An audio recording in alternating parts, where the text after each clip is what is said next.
My parents tried to make me forgive my cheating ex because my dad plows his coworker on the daily, and my mom still stays with him, so I told my mom to look in the mirror and ask herself if that's who she thinks I should be. Posted by u/throw_ra_cow life.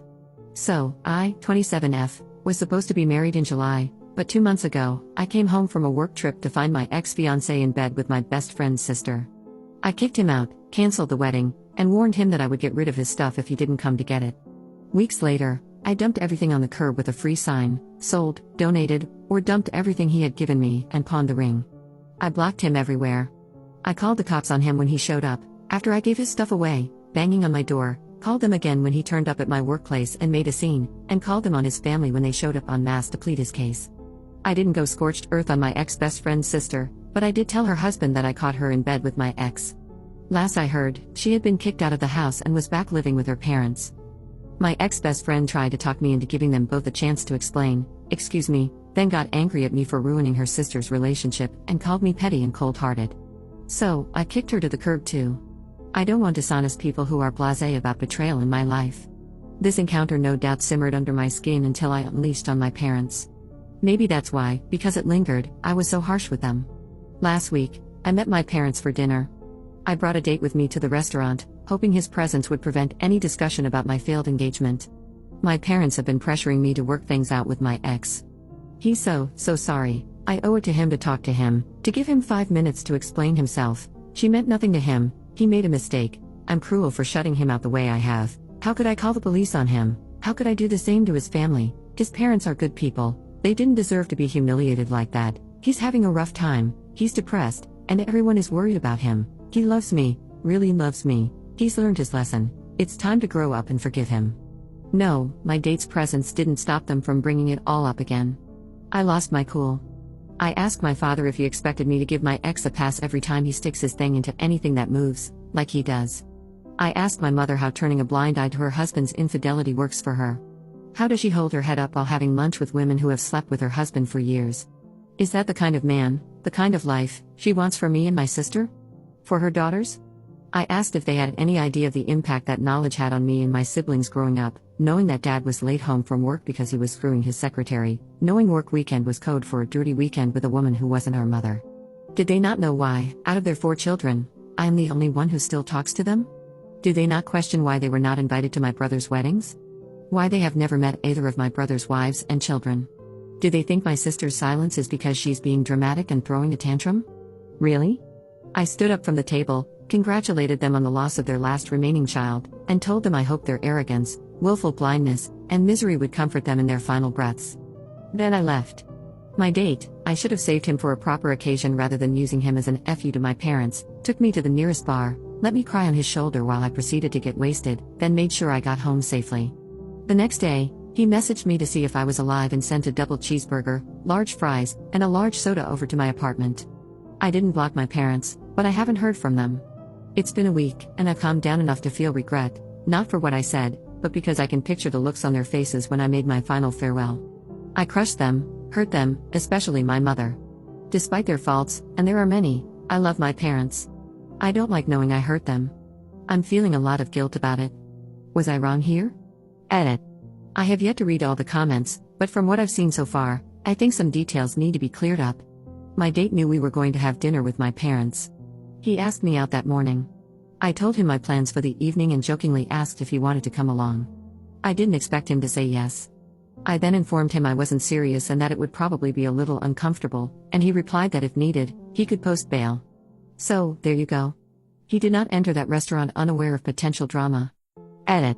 The people mentioned in my post are not the only people in my life. I have my siblings, they didn't cut me off.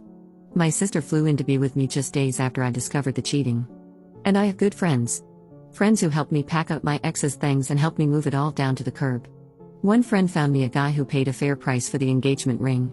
I only mentioned my ex-BFF, etc., because how they acted and what they were saying contributed to all those buried feelings, which had been dormant for years, coming out when they did, in the way they did.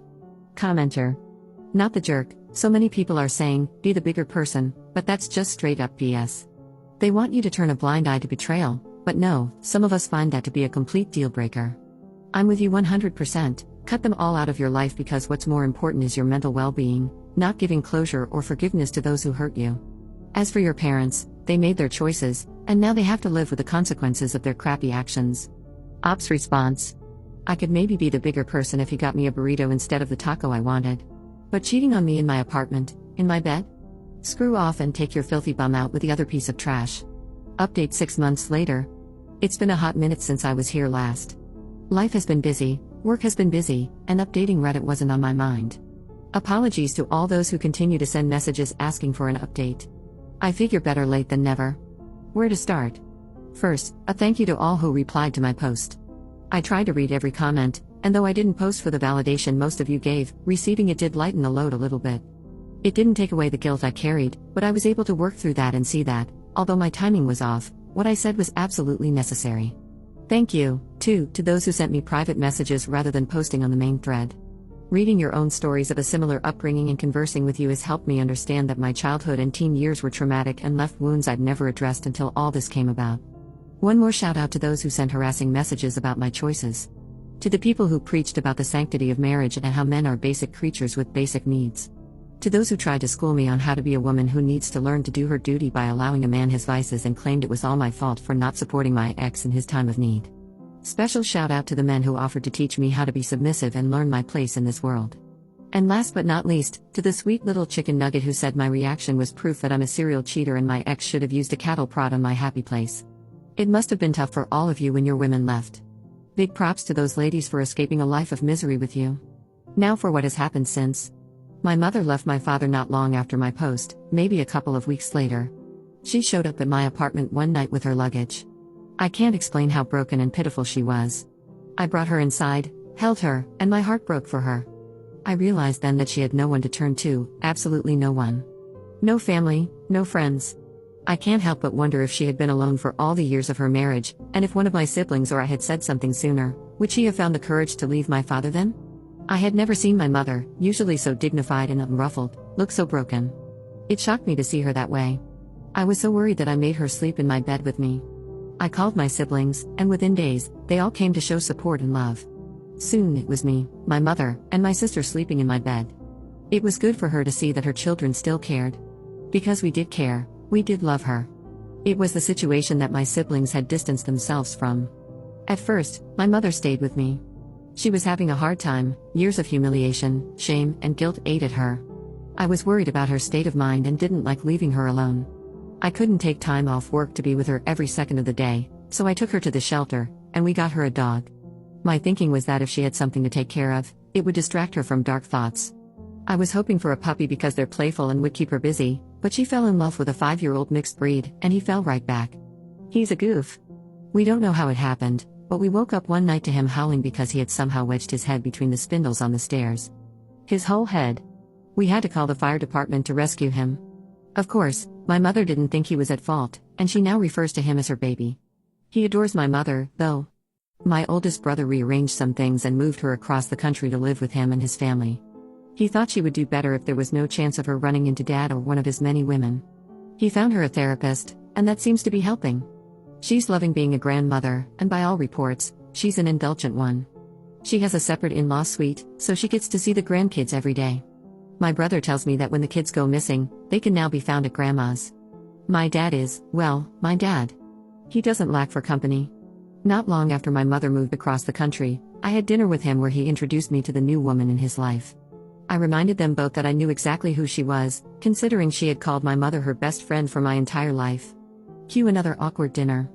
My dad tried to make it as pleasant as he could, but whenever she spoke to me, I brought up memories from my childhood of her spending time with our family and asked if she was sleeping with my father back then. The next day, he called to tell me how disappointed he was with me. I felt it was only fair to share my own disappointments. We argued for a bit. He tried to downplay all he had done over the years, attempting to play the victim of his own actions. I ended up cutting the conversation short and blocking him. It was just over a month ago when he showed up at my door. I wouldn't let him in, and I'm sure that rattled him. He told me he didn't want to lose me too. Say what you want about him, but he is my dad. I love him. I don't want to lose him either. He promised he wouldn't force me to interact with any of his women. So far, we've had a couple of pleasant outings, and they've gone well. I'm cautiously hopeful that we can continue to be in each other's lives. As for me, well, I took the advice some of you gave me and started therapy. It's humbling to realize that, though you may think you're fine, you're actually not. It's been almost unbearable to face all that history, and excruciatingly painful to dig through it all. After some sessions, all I want to do is head to the nearest bar and drink until I forget everything I just went through to figure out where it all started and why I am the way I am. I think therapy is one of the most difficult things I've ever done. I don't know how some of you have been doing it for as long as you have. I also don't know why you do it so willingly. I must be crazy for listening to all you crazies in the first place. But it is helping. Now, for the update most of you want. I can't even tell you how many messages I've received from people wanting to know about him. It was almost like you all were saying, "Girl, we don't care about whatever life crisis you're going through, just tell us about the date." Well, I haven't replied to any of those queries because my post wasn't about him. But now, I figure in a roundabout way, I owe you something because you all played a part in where we are today. I won't give a rundown of everything that's happened between us, but I will share a few things. He contacted me after seeing a podcast on YouTube. He sent me a link with a query, "Is this you?" To say I was mortified would be an understatement. My embarrassment kept me from replying to him. I was so deep in it that I didn't even bother to read the messages he sent me over the next couple of weeks. When I finally did, I found a whole heap of screenshots of people's comments. I'm going out on a limb here, but I'm guessing you don't need me to tell you the contents of those comments. I eventually got back to him. It was difficult for us to find time to see each other. As I mentioned earlier, my life, both personal and professional, has been incredibly busy. He also has his own life and work. We were only able to meet up for coffee a couple of times, and I didn't think we were going to be able to grow a friendship, let alone anything beyond that. But I've since learned that he is tenacious and persistent, like a dog with a bone. He kept at it until we finally found time for a second date. That date went well and led to another, then another. Eventually, he introduced me to the two most important people in his life, his grandparents. His grandfather carves little wooden figurines, and I've since acquired a flock of wooden birds. His grandmother thinks I'm too skinny and feeds me whenever I see her, usually sending me home with food. He gets along with my sister and brothers. He came with me to visit my mother on her birthday and met them all. He was very gracious with her. I had him saved on my phone as Cheeseburger. He took issue with that because he bought me a double cheeseburger, so I started calling him Double Cheese, and then shortened it to DC. He's still saved in my phone as Cheeseburger. He's an undercover Swiftie, and I don't quite know what to do with that. I don't have anything against Taylor Swift, but I sure didn't expect him to love her. He used his little sister and niece's cover for his Taylor Swift obsession, now he uses me. I'm fine with being so used. Commenter. I was hoping to hear something about the cheating ex, like he's homeless and lost his job, lol. Ops response. He's not even a blip on my radar.